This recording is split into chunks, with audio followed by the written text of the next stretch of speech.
En Uruguay la historia del fútbol se exhibe en museo. Bueno, antes que nada, buenas tardes. Bienvenidos al Museo del Fútbol de Montevideo, Uruguay.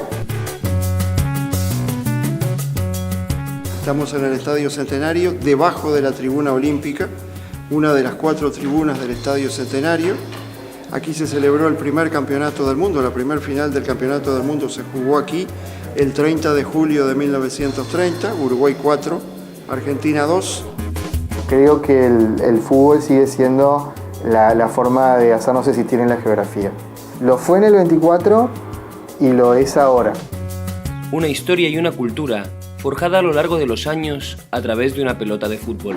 Hubo años en los cuales como que el fútbol no estaba bien visto por la cultura a veces del país, pero después se rompió ese mito y tiene que ver con lo que decía antes. El uruguayo normalmente como que respira fútbol y no importan las capas sociales. A la sociedad uruguaya no le sorprendería que Uruguay fuera campeón. No. Eso es esa tradición que tiene más de un siglo. El uruguayo asocia mucho a la superación y a los logros, digamos, el fútbol, porque ya es un país que nació con su historia futbolera, nació grande, digamos, nació campeón. En 1880, inmigrantes ingleses introducen el fútbol en Montevideo, desplazando en poco tiempo al críquet como el deporte más popular. Se convierte en pocos años en un deporte practicado por masas, practicado por todas las clases sociales. El fútbol empezó en el cricket club, el Montevideo Cricket Club. Y la primera vez que hubo una selección de Montevideo, era formado por el Montevideo Rowing Club y el Montevideo Cricket Club. De manera que el fútbol fue el deporte que algunos, Mr. William Poole, decidió hacer jugar al fútbol. Los viejos ingleses fundadores del fútbol fueron sustituidos poco a poco por los nativos, no solo de las clases altas, sino por el contrario, con una irrupción espectacular, gigantesca, de las clases populares. De la empresa inglesa del ferrocarril, vino aquí, se instaló y creó 2 equipos, uno de cricket y otro de fútbol.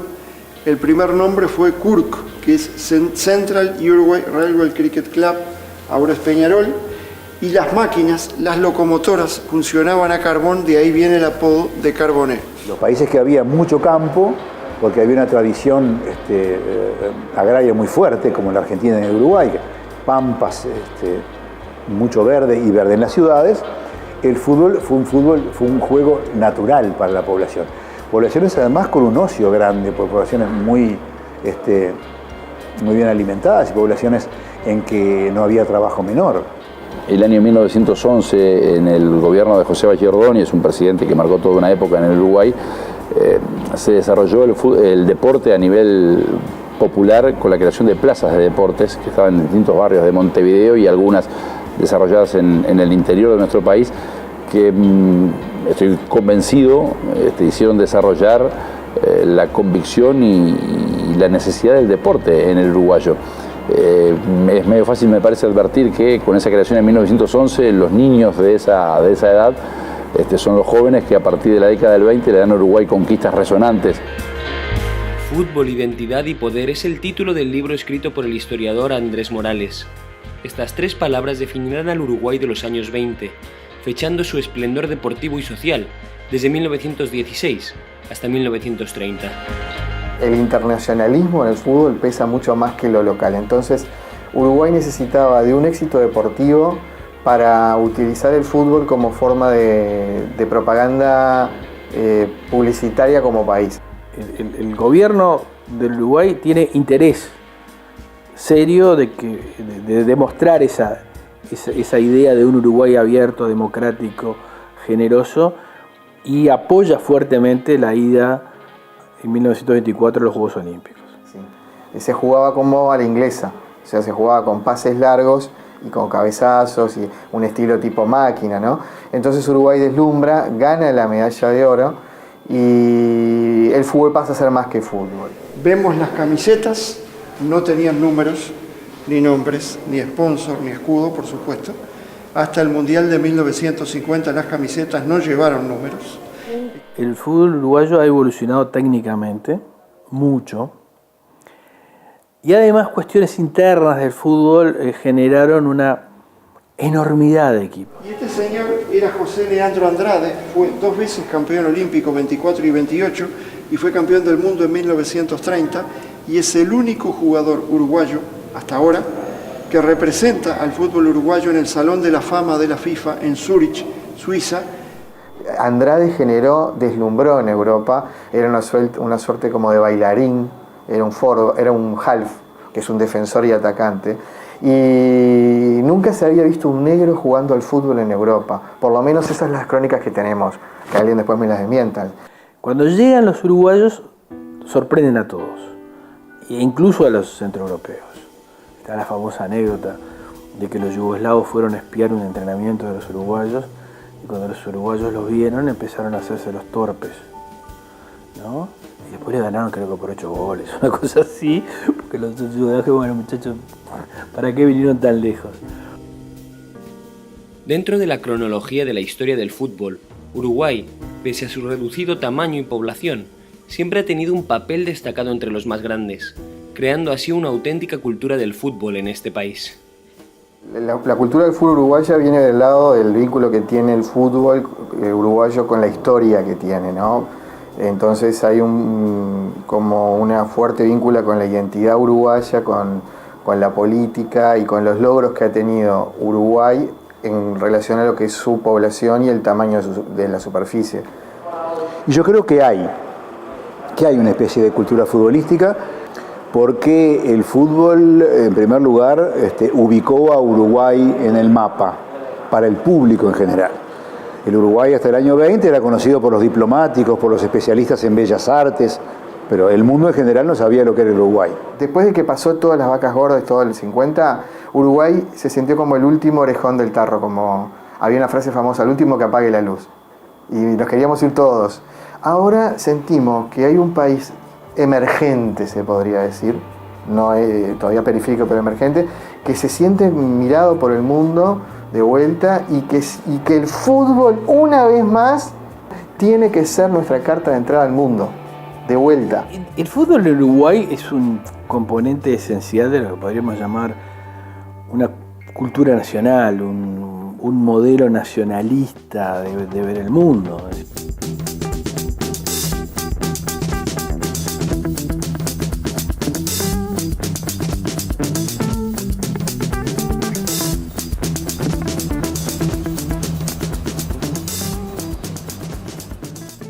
Como auto y representación ritual también, donde se convocan diversas clases sociales y se expresan de una manera más o menos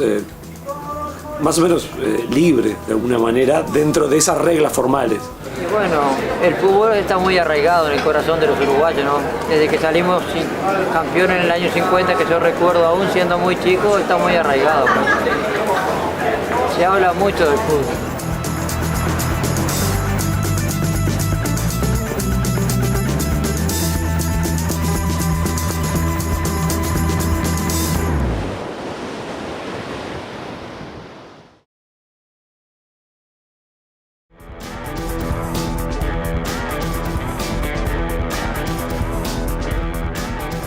Como campeones de los Juegos Olímpicos del 24 y del 28, Uruguay solicita a la FIFA ser el organizador y la sede del primer campeonato mundial de fútbol.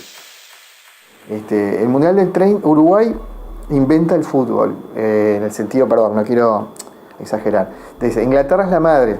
Bueno, Uruguay se sentía como el padre. ¿Qué pasa? Inventa un mundial de fútbol, no es, o sea, la inventa Rimet.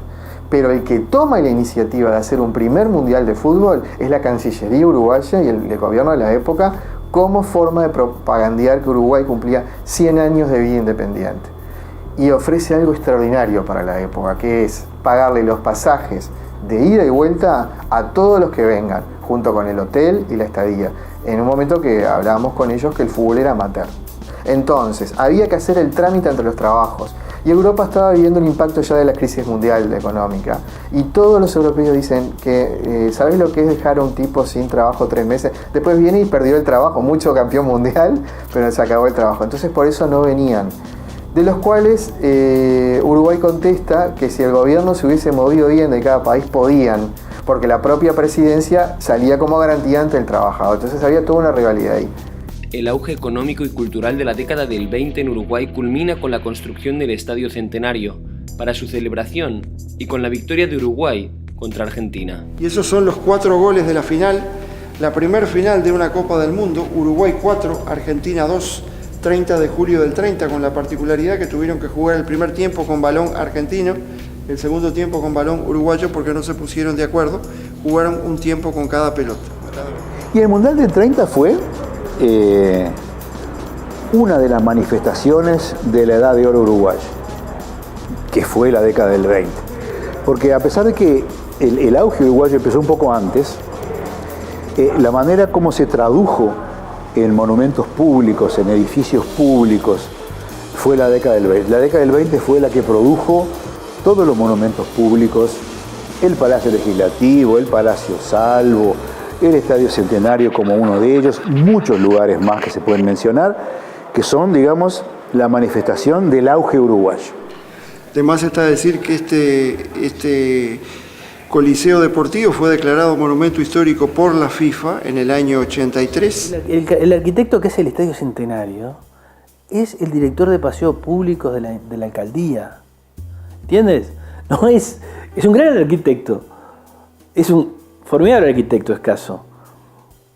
Pero el Uruguay podía darse el lujo de que ese señor era su director de paseos públicos. Era un funcionario. Y cuando salimos a la tribuna vemos esto, que es la torre de los homenajes a los campeones olímpicos del 24 y del 28. Le decimos torre de los homenajes.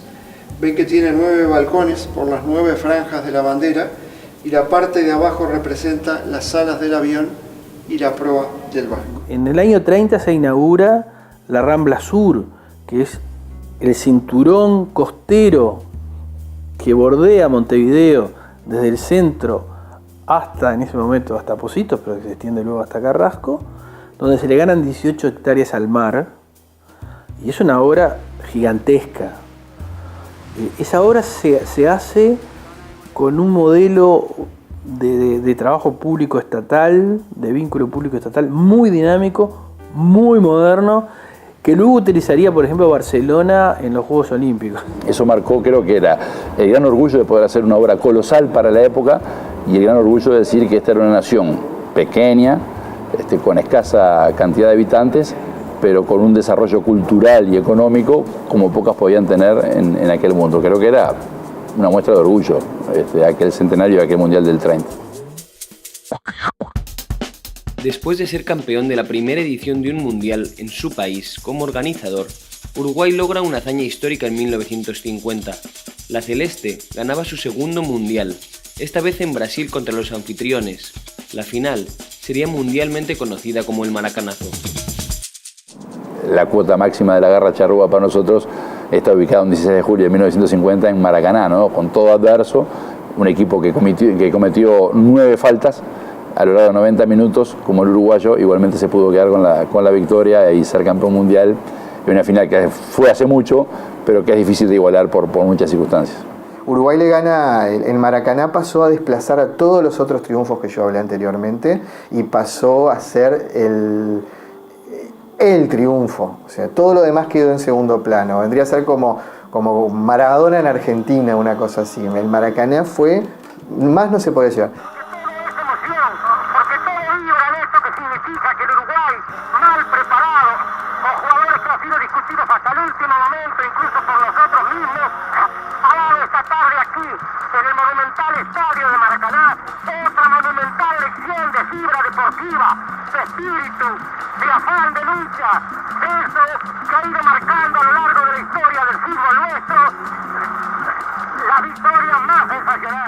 Innovó en la manera de jugar al fútbol. El Uruguay del 50 es un innovador en la manera de jugar al fútbol. Entonces, no es solamente la sangre charrúa o la garra charrúa. Si son circunstancias que vale la pena especificarlo. El deporte tiene tradiciones nacionales, tiene cultivos a través de determinadas preferencias que no están atadas ni al PBI, ni a la demografía, ni a ninguna de las cosas que la gente ajena al deporte usa como predictor de triunfo deportivo. De hecho, esas cosas no se verifican en ningún deporte. La charrúa y ese maracanazo, que nadie le saca lo increíble, fue también en un mundial donde fueron 13. Fue un mundial que fue después de la Segunda Guerra, con una Europa destruida, donde no fue Alemania y donde Europa no estaba todavía con las pilas, ¿me explico? Entonces, el peso moral que tenía la idea de los campeones olímpicos y mundiales para cualquiera que jugara al fútbol en Uruguay era horrible y terminó siendo una pesadilla. Terminó siendo una verdadera pesadilla. Para la generación del 60, del 70, del 80, era una pesadilla. Todo sería culpa del juez, culpa del técnico, culpa del jugador que no había jugado, o de lo que fuera. Pero no que el otro era mejor o había sido mejor, que eran cosas inadmisibles para el hincha uruguayo. Si perdía era por alguna cosa ajena a la capacidad. Rafael Baise siempre decía que la diferencia de autopercepción en el fútbol entre lo que los uruguayos pensaban de sí mismos en su fútbol y lo que pensaban los extranjeros era la más distante de todo el mundo, ¿no? Cómo nos veían los demás y cómo nos veíamos nosotros, no había tanta distancia. Hoy en día los éxitos volvieron a generar esa idea de que tenemos un lugar en el mundo.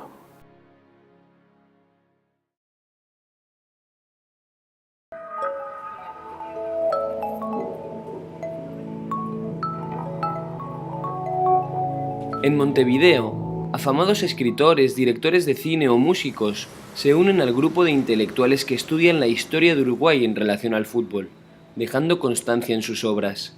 La relación cultural y el fútbol está cada día más patente en la sociedad uruguaya.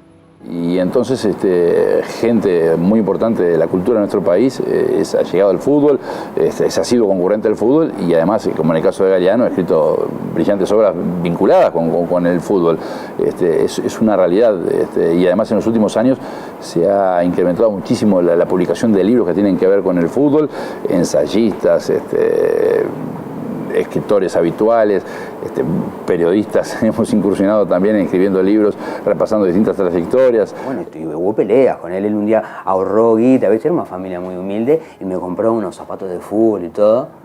Y durante años me reprochaba que tenían los championes colgados en el galpón casi intactos, porque yo nunca los había gastado, porque no me gustó, ¿viste? Entonces, en el momento que él quiso que yo fuera músico, no fui músico. Yo quería salir a jugar a la pelota a la calle. En el momento que quería que yo jugara a la pelota, yo no jugaba a la pelota porque tenía otros intereses.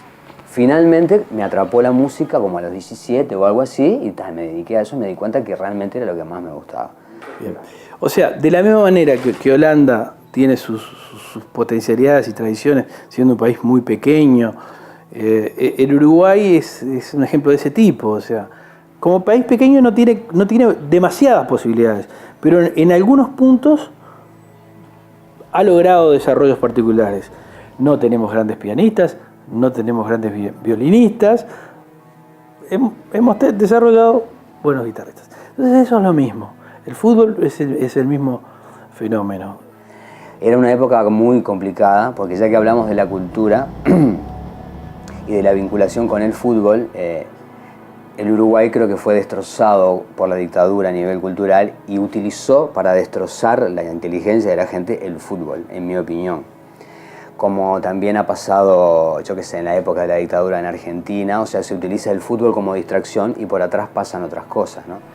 El mundialito a mí me interesaba más hablar o tratar el tema de la dictadura y tocarlo desde un tema diferente al recurrente en la cinematografía uruguaya. Y con Mundialito encontré como un marco ideal, una cosa que no estaba del todo definida, con una participación fuerte de la sociedad civil y no tanto hablando de los militares. Este es el Mundialito, que fue una pequeña Copa del Mundo que se jugó una sola vez aquí en Uruguay entre campeones del mundo, con la excepción de Holanda, que vino en lugar de Inglaterra, que no le interesó venir. La final fue Uruguay-Brasil, como ven, los tickets de la final. Y bueno, era un momento complicado, que estaban pasando cosas espantosas, pero toda la gente se quedó contenta con el mundialito y que lo ganó Uruguay. Entonces, mientras estaba pasando eso, la atención de la gente estaba en un lado, por atrás estaban arrancando todo lo que podían y haciendo cualquier cosa, ¿no? Y me imagino que eso sigue pasando, ¿no? Yo nací en plena dictadura en el 75 y creo que como el resto, como mucho de la población, es algo que no era explícito, digamos, que estaba ahí y que nos marcó, pero no era explícito. Entonces, en ese sentido, me interesaba esta historia de mundialito que traía a colación un campeonato de fútbol. Morales, entra el puntero, encaró el arquero, la toca al medio, Venancio. El mundialito no fue un producto del gobierno militar en cuanto a su organización. El gobierno militar tuvo que ceder porque ellos sabían que la sociedad ya les había dado la espalda. O sea, se había producido el plebiscito del 80, que lo habían perdido. Pensamos hacer un documental sobre el plebiscito y dejar el mundialito como en un tercer lugar, pero bueno, ya estaba avanzado, pero es muy interesante. El plebiscito, creo que todavía queda tela por cortar con esa historia, por cómo suceden los hechos, cuáles fueron las motivaciones de parte de los militares y cuál fue la respuesta del pueblo. Vamos muchachos, vamos un poquito más. Camina el árbitro, va a terminar Uruguay, Uruguay, Uruguay, Uruguay, Uruguay. Uruguay, Uruguay, Uruguay, Uruguay. Aquí nos abrazamos. Rubén Contolión, Juan Carlos conmigo, Grosso con Dardo, el público entre sí. Aquí Uruguay, ganándole a Brasil por 2-1. Gana la Copa de Oro. Aquí están festejando los uruguayos, porque Uruguay gana 2-1. Como 30 años atrás el Maracaná. Las nuevas generaciones en Uruguay esperan poder vivir de nuevo aquellos éxitos que le hicieron grande haciéndose un sitio en el mundo, pero también con la lección aprendida de los errores del reciente pasado. Así, ansían consolidar un resurgimiento tanto deportivo como económico y cultural, de un país orgulloso. Haber escuchado ese relato como un pasado glorioso siempre fue algo así como un duelo también, porque era un pasado al cual en un momento pensamos que nunca más íbamos a retornar o que siempre se iba a ver como algo inalcanzable. Y eso era un poco terrible, era un poco doloroso también. Hay una generación nueva que no se acostumbró a los éxitos, que ya es nieta de los triunfadores y que ya acepta que Uruguay puede no ganar y igual uno sentirse bien por una buena clasificación, que es lo que pasó en Sudáfrica, ¿no? Porque generalmente el muchacho hoy con la cultura, no sé si pasa en Europa, pero que tiene resistencia. No le vengas mucho con las cosas del pasado, porque viste, prefiere agarrar el celular y hacer otra cosa. Yo no doy la dictadura ahora, pongo el Mundial de Argentina 78, o ahora la película Deben dar en Mundialito, tan linda, ¿no? Entonces, no digo que todos, pero mayoritariamente hay un interés y decir, bueno, venga a pasarla bien. Mañana el profesor va a pasar en la película de la Copa de Oro o de Argentina. Y bueno, ya nos mandó a estudiar por qué se produjo la dictadura, ¿no? Es muy interesante. La luna, el alambrado de la noche, el campo está bordado con estrellas. Hoy Guille es una figura mundial, todo el mundo lo entrevista, lo llevan a todos lados. Tiene que ver con esa idea de haberse sacado ese peso y decir, nosotros somos hijos de esta generación. Los uruguayos, los Cavani, los Suárez, los Forlán, son la continuidad de Obudio Varela, Guilla, Schiaffino, Míguez. Entonces, ese es un hecho cultural bien interesante de analizar. El romancero siempre florece, cuento lunero, enero subí, el romancero siempre florece. Forlán en el 2010, cuando es el mejor jugador del Mundial, en África todo el mundo conoció a Uruguay una vez más por Forlán y empezaron a ver qué era Uruguay, y el Ministerio de Turismo y Deporte vende a Uruguay con la imagen de Forlán. En estas vacaciones ven a conocer lo mejor de Uruguay. Si Uruguay llega a la final en Maracaná con Brasil, ahí sí que va a venir toda la herencia genética de la garra y del coso, y es muy posible que Uruguay la gane, la final. En el camino no sé, si Uruguay llega a la final le tengo una fe ciega que la gane. Hay una frase de Durio Varela que se pone por mitades, ¿no? Él dice, este partido lo jugamos 100 veces y lo perdemos 99, pero ganamos el que servía, ¿no? Entonces, capaz que se produce que razonablemente contra Brasil tengas que perder la mayoría de las veces, pero capaz que una vez ganas el que sirve. Uruguay en eso ha tenido éxito. Y yo también.